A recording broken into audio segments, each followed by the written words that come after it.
बंगलुरु स्टंपेड का कौन है जिम्मेदार? कौन है जिम्मेदार बताएगा कोई? माना कि आरसीबी ने 18 सालों बाद ट्रॉफी जीती, पर इसका मतलब ये तो नहीं है कि आप ऐसा जश्न मनाएंगे जिसमें 11 लोगों की जान चली जाएगी, 50 से ज्यादा लोग घायल हो जाएंगे। ये कैसा सेलिब्रेशन था? आखिरकार इसका जिम्मेदार कौन है? कौन लेगा इसकी जिम्मेदारी? अंदर जश्न मनता रहा, बाहर लोगों की जान जाती रही। लंबे इंतजार के बाद आरसीबी ने माना ट्रॉफी जीता है, लेकिन ये कैसा सेलिब्रेशन था? कौन इसका जिम्मेदार है? सभी को पता है कि बंगलुरु में आरसीबी के सेलिब्रेशन में स्टंपेड हुआ, भगदड़ मची, मौतें हुई, पर क्यों हुई इसका जवाब किसी के पास नहीं है। लोगों की जानें गई, पर क्यों गई इसका जवाब किसी के पास नहीं है। लोग घायल हैं, पर क्यों है इसका जवाब किसी के पास नहीं है। अगर आपको इतना बड़ा ऑर्गेनाइजेशन करना ही था तो फिर आपको सुरक्षा व्यवस्था का भी तो ख्याल रखना चाहिए था।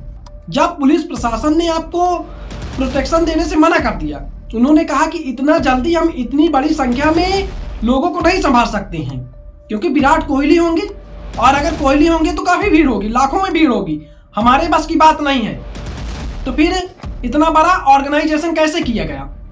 फ्रेंचाइजी का दबाव था पुलिस पर, पॉलिटिशियन का दबाव था। क्यों? क्या लोगों की कोई जिंदगी का महत्व नहीं है? क्या आपने प्रयागराज स्टंपेड से कुछ नहीं सीखा है? फिर वही सवाल है कि इसका जिम्मेदार कौन है?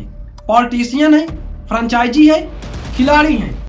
आप एक ट्वीट से बच तो नहीं सकते हैं।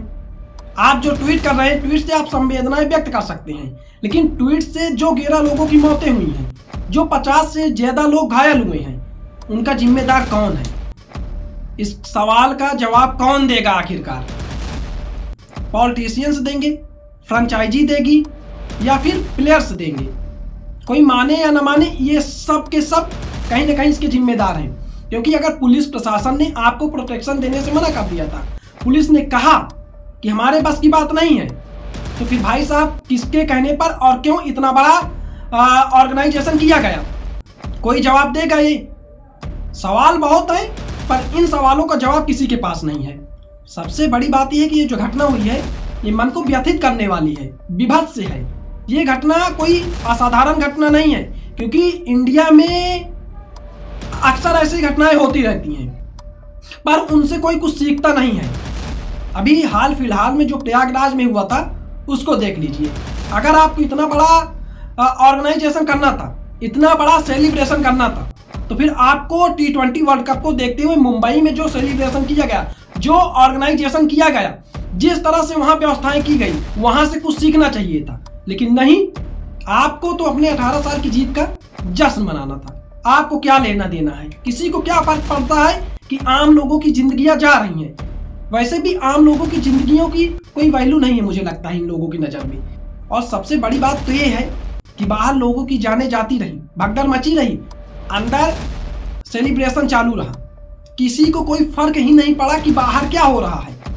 क्या किसी को पता नहीं था? ये कहने से कोई बच सकता है? इसका जिम्मेदार कौन? किसी को नहीं पता। ऑर्गेनाइजेशन किसके कहने पर हुआ, अब किसी को नहीं पता चलेगा। जब पुलिस ने मना किया था, पुलिस प्रशासन के पास इतना व्यवस्था करने का सामर्थ्य नहीं था, उन्होंने मना कर दिया, तो पॉलिटिशियन का दबाव था या फ्रेंचाइजी का दबाव था, फिर दोनों का दबाव था। इसका जवाब कौन देगा? और जिस तरह से इस विभत्स घटना में लोगों की जानें गई हैं, लोग घायल हुए हैं, वो काफी मन को गहरा घाव देने वाला है। और जिस तरह से हमारे देश में अक्सर ऐसी घटनाएं होती हैं जिनसे कुछ सीखा नहीं जाता है।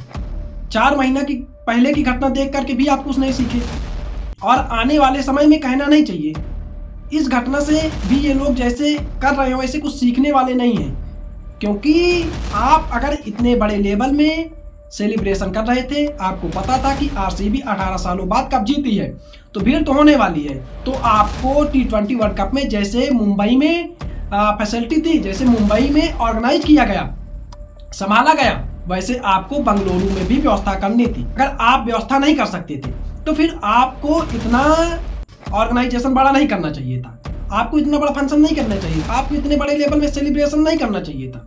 अंत में वही सवाल, कि इस घटना का जिम्मेदार कौन, इन जानों का जिम्मेदार कौन, इन घायलों का जिम्मेदार कौन, पता सबको है पर जवाब कोई नहीं देना चाहता है। फिर वही बात मैं आपसे पूछता हूँ, आपको क्या लगता है कौन है ऐसी विभत्स घटना का जिम्मेदार?